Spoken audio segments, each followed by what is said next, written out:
His name's Bobby Floyd. You know Bobby. Yep. Great B3 organ player and pianist who came from Marion, Ohio, which is a very small town. And he started playing in gospel church services when he was 2 years old by ear. He later toured with Ray Charles for a year on the road, and he left that job because his daughter was being born, so he wanted to come back to Columbus, Ohio, and be there for his daughter. And he became known as the quote-unquote university of the streets. You know, in other words, a man that you could go to for wisdom, especially about the blues and about jazz and things like that. And he would kind of conduct that university via, you know, Sunday jam sessions and stuff like that. But I was fortunate to be able to hire Bobby shortly after I got out of college. I'll tell you a quick story about how I got started in my career as a jazz violinist. I knew that I wanted to be a jazz violinist. I had all the credentials to do symphony stuff. In fact, the Columbus Symphony was hiring me as a sub, and I had a part-time member position with Pro Musica Chamber Orchestra, but I really wanted to play jazz. And I realized very soon that like there was no jazz musicians were going to hire a violin player. They just weren't going to do it. You know, it's like the rule is kind of, well, first you hire the piano, then you hire the singer, then you hire the bass player, then you hire the drummer, then you hire a saxophone player. You know, violin's not even on the list. So my parents said, well, if you want to do this, like, we'll tell you how to do it.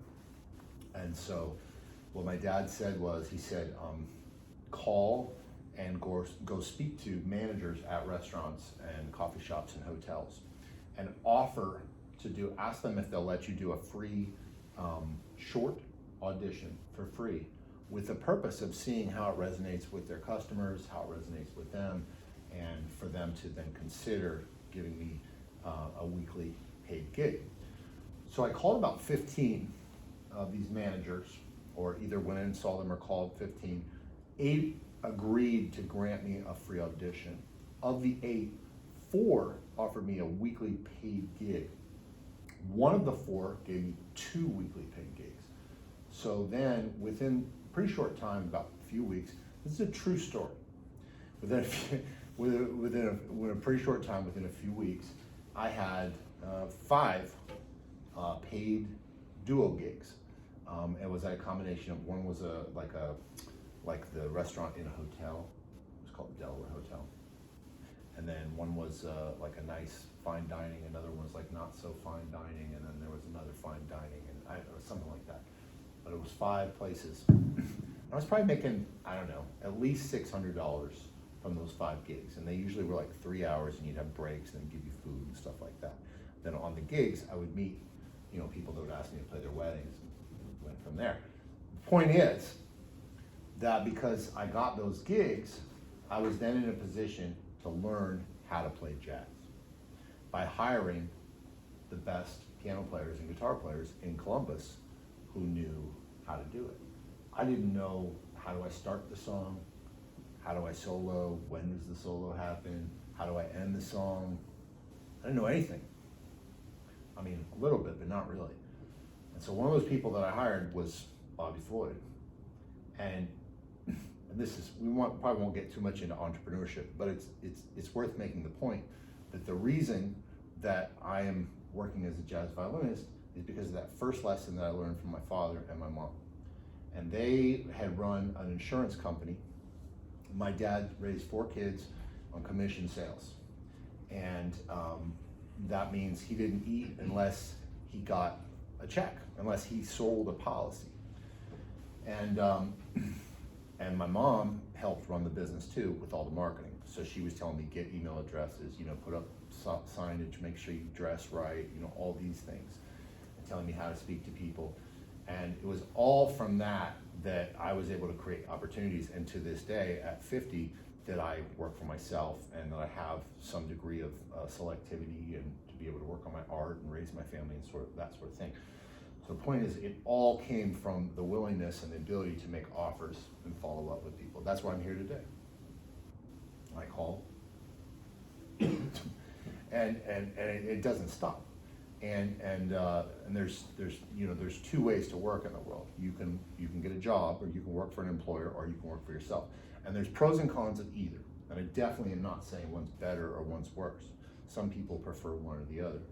But honestly, I would say that like my job is sales and marketing. You know, being an artist is what I love to do. The point is that Bobby Floyd, he always recorded himself every single gig, and he still does. And Bobby's like 64, 65 now. He still records himself every single gig. The single best way that you can improve, and the easiest way that you can improve, is to record yourself and listen back. Listen back at different times. This isn't only about your intonation and your rhythm, but it's also your presentation. It's everything. We have to be willing to get honest feedback, and this is the easiest way to get actually honest feedback. Is to, you know, so I'm going to look at my presentation. Did I speak too much? Did I make funny faces? Did I, you know, all these things, they help you improve as a teacher. They help you improve as a musician. So sorry, that was a really long story. But what I'd like to present for you today is I'd like to play a little something short for you, and maybe play a couple other short things as we go. And then I'm going to talk, I think, about really 3 main subjects. So the first is going to be how to find your voice as an improviser, strictly about the creative process. We're going to separate the creative process from harmony and songs and styles.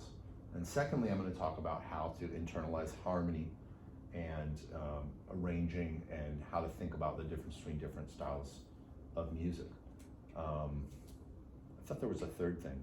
Yeah, and well, I guess it kind of culminates in a really a suggestion for how you can change your practice to get the most out of your practice. And I was just thinking about this framing in the last couple days, that, you know, for most classical musicians, I'm guessing, is anybody here a classical musician? Consider yourself a classical musician. So if you're a classical musician, you probably consider that like, well, you played some Baroque, you play some classical, you play Romantic period, and maybe some 21st century music, right? And so for each one of those things, you've spent a considerable amount of time, you've studied those different things. Maybe one you feel stronger at or more of a inclination towards than the other, but basically you're proficient in all 4 of those categories, right?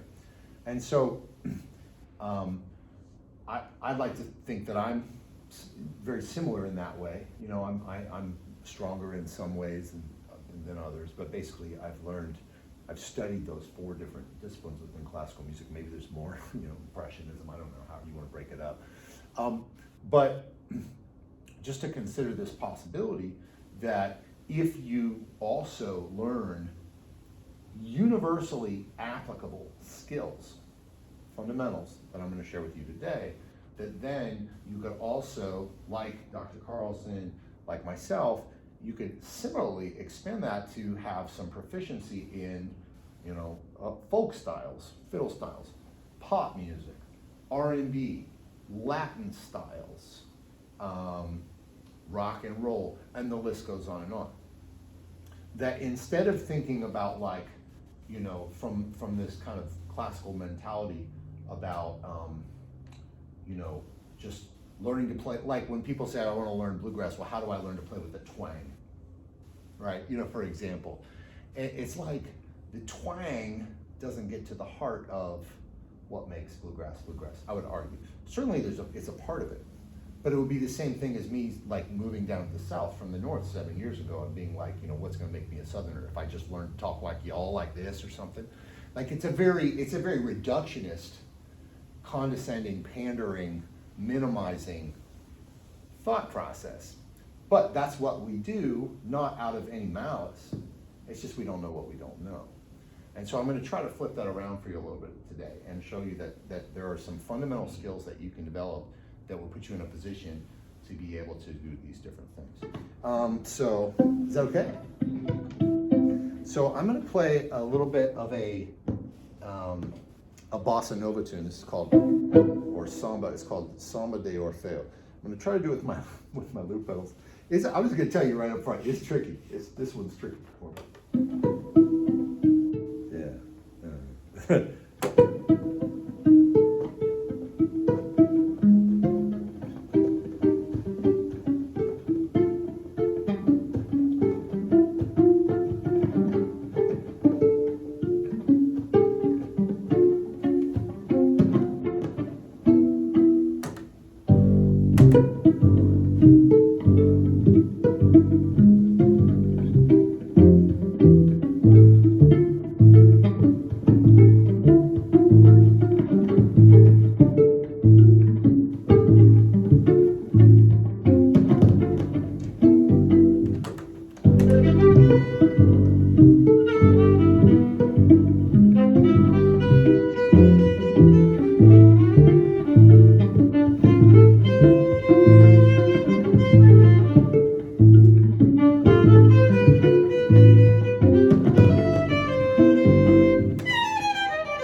told you it's tricky.